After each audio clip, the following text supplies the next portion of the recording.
The story of a girl who got addicted to TikTok.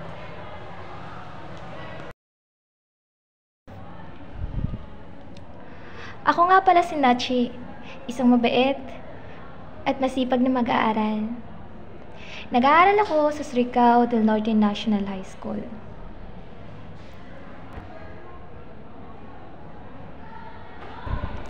Pagkagising ko, inaayos ko yung mga libro ko at hinahanda yung mga gamit ko para pumasok sa eskwela.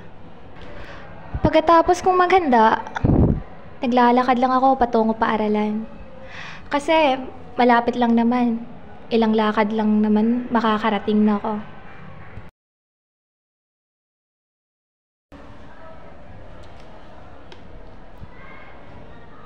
Pagkarating ko sa paaralan, uupo lang ako sa aking upuan upang makinig sa ituturan ng aming guro.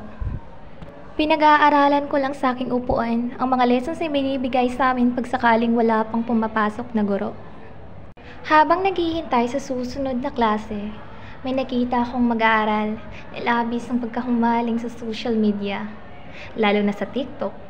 Ngunit hindi ko sila maintindihan kung bakit gano'n nila ang kanilang pagkahumaling dito. Hindi ko man batid, ngunit gusto ko ding masubukan ito.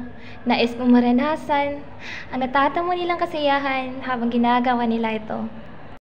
Sinubukan ko ding mag-TikTok at gayahin yung mga sikat na influencer na nakikita ko rito.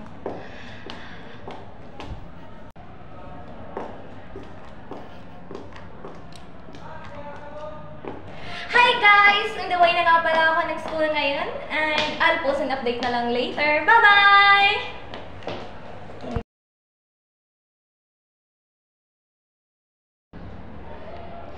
Dito, madalas hindi ko na naaalala yung mga schoolworks ko dahil sa pagti-TikTok. Nagagalit pa nga minsan yung mga kaklase ko eh. Ngunit pinapabayaan ko na lang ito. Hindi naman nila ako mababago kahit ano pang sabihin nila. Ito na ako, dito ako naging masaya. Kaya isiniwalang bahala ko na lang mga sinasabi nila. Nakasanayan ko ng mag-TikTok, kaya nga kahit sa paaralan, nagti-TikTok ako. Sumasayaw ako, kahit ano nilang, kahit pa nga may ginagawa ako.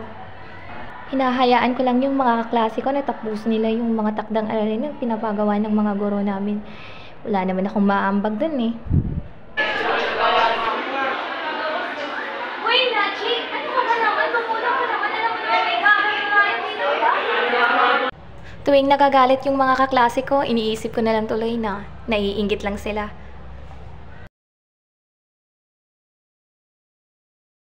Dito, labis na talaga ang pagkahumaling ko sa social media.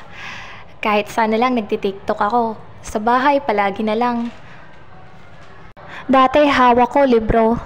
Pero ngayon, cellphone na at puro social media. Yung inaaral ko, hindi na yung mga leksyon.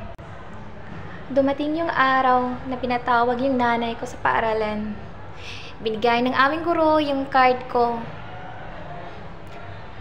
Nag-usap sila saglit kung ano ang nangyari sa akin.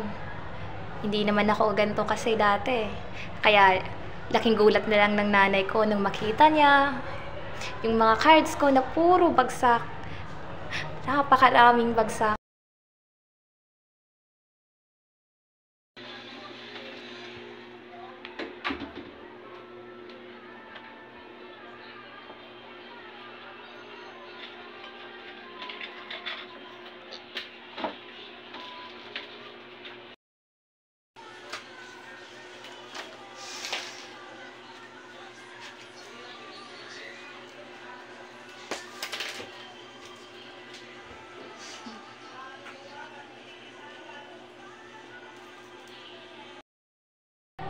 Nang pauwi na ang nanay, grabe ang pagkadismaya niya.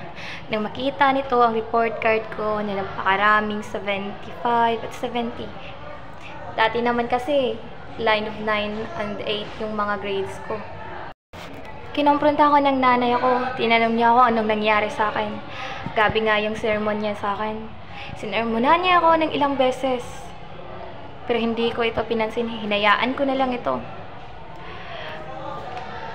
Sa paulit-ulit niyang sermon, parang naging manhid ako eh. Hinahayaan ko na lang siya. Kaya ayun, kinuha niya yung phone ko. Wala na akong magawa, kaya inirapan ko na lang siya at umalis.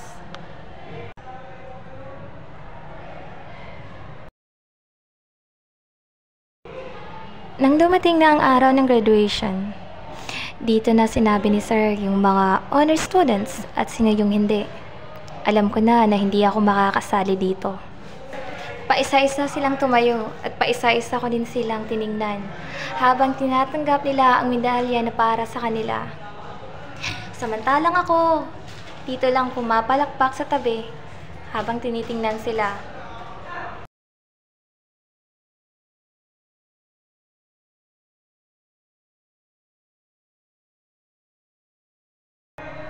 Dito ko napagtanto ang mga mali kong desisyon na ginawa ko nang makita ko ang mga kaklase ko na nakakatanggap ng mga medalya at certificate.